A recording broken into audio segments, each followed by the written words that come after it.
Welcome to Red Story. Please subscribe to the channel if you enjoy the plot. My wife abandoned me to find herself and now thinks she can come crawling back. Hi everyone, my name is John. I'm 50 years old. I was married to my now estranged wife, Emily, who's 47. We were together for nearly 25 years, and I never thought I'd find myself in this situation. Emily and I met in college, and from the moment we started dating, it felt like we were made for each other. We had similar interests, shared the same taste in music, and even enjoyed the same hobbies. After college, I was fortunate enough to land a job at my dream company. My income allowed us to live comfortably, even when Emily struggled to find work right after graduation. For a couple of years, I took care of all our expenses, and eventually, Emily found a well-paying job. We got married soon after, and for the first few years, everything was great.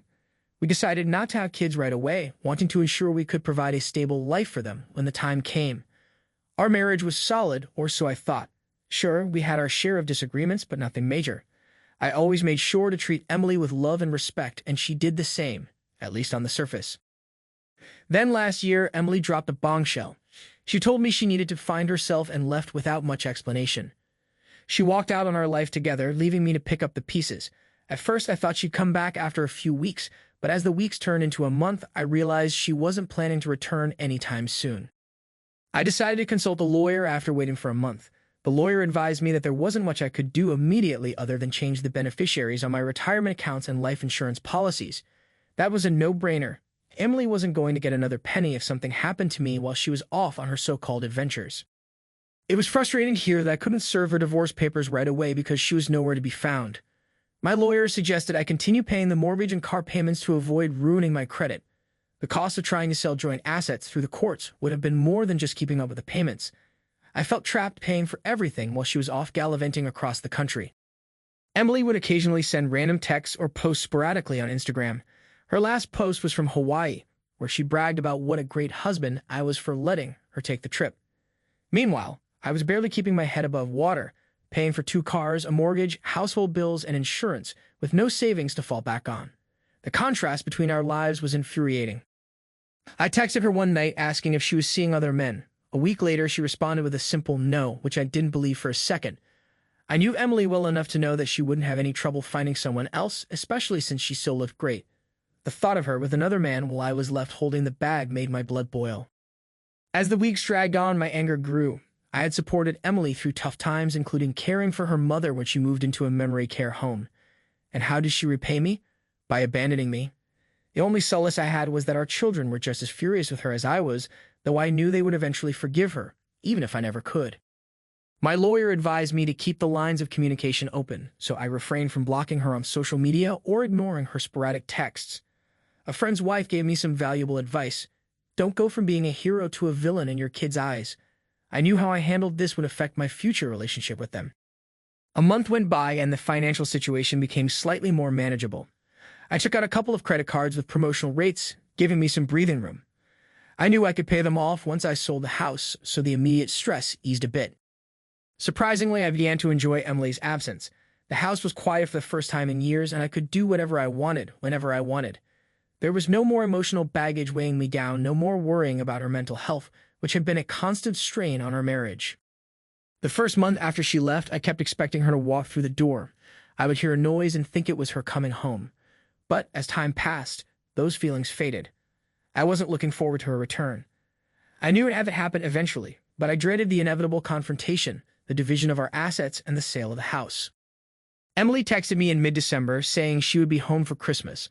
I told her that our daughter and I would be spending the holiday at my brother's and that she wasn't welcome. I left her car in the driveway and the key fob in the backyard, making it clear she wasn't allowed in the house unless I was there. When we returned after Christmas, I met with Emily. I decided not to be confrontational. I didn't want her to think I cared enough to be angry. My indifference seemed to shock her. She looked hurt that I didn't show any emotion, not even anger. We had several meetings both with and without our daughter, but my daughter refused to meet with her mom alone. I asked Emily why she left without telling anyone. She claimed she didn't want to wait another year, that she didn't want anyone talking her out of it. She didn't want to work anymore and wanted to leave before her mental health got worse. I was sure it was mostly because she didn't want me to stop her from taking our savings. We had planned to go traveling together in the summer of 2024 after our daughter graduated college and got settled. We wanted to sell the house and cars, make sure we had enough money saved up, and take a long trip to figure out the next phase of our lives.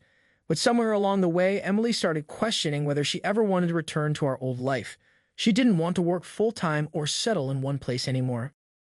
I asked her why she didn't just get a divorce before she left instead of sneaking away and taking our savings. She claimed she didn't want a divorce. She wanted us to live whatever life she figured out. I told her that's not how marriages work. One person doesn't get to decide for both. In our conversations, Emily realized that I might not forgive her, and she was right. She said she was considering a future without me. She tried to convince me to join her on her new adventure, becoming a digital nomad, working part-time remotely, and living in new places. But I could never trust her again, and the love I once had for her was gone. Our son, who is currently deployed, only responds to her with short texts. He told me she wanted to see him, but he used his busy schedule as an excuse to avoid her. Our daughter stopped talking to her altogether, her worry turning to anger as she realized her mom wasn't having a mental breakdown but was simply being selfish. In total, Emily spent around half of the money we had saved. I think she realized she needed to figure things out before she ran out of funds. Friends asked if she had been with anyone else, but I didn't care enough to ask. Even though I didn't bring it up, she claimed she hadn't, likely trying to keep the kids from hating her more. When I asked if she felt bad about what she had put us through, she said she did, and that she wished she had handled things differently. But she still believed getting away and figuring herself out was the best decision for her. I told her she was just being selfish, abandoning her family to avoid dealing with the tough parts of life. Despite everything, I'm surprisingly content with how it all turned out. Our divorce isn't finalized yet, but we've agreed on the big things: selling the house, splitting the retirement funds, and paying back the money she took. I got most of what I wanted from the settlement, and soon she'll be out of my life for good. I won't have to pay alimony, and because she chose to make less money, I won't be forced to support her. That would have been a real blow. She's not my responsibility anymore, and I won't have to care for her if she gets sick or goes broke. Now I'm planning to start dating again.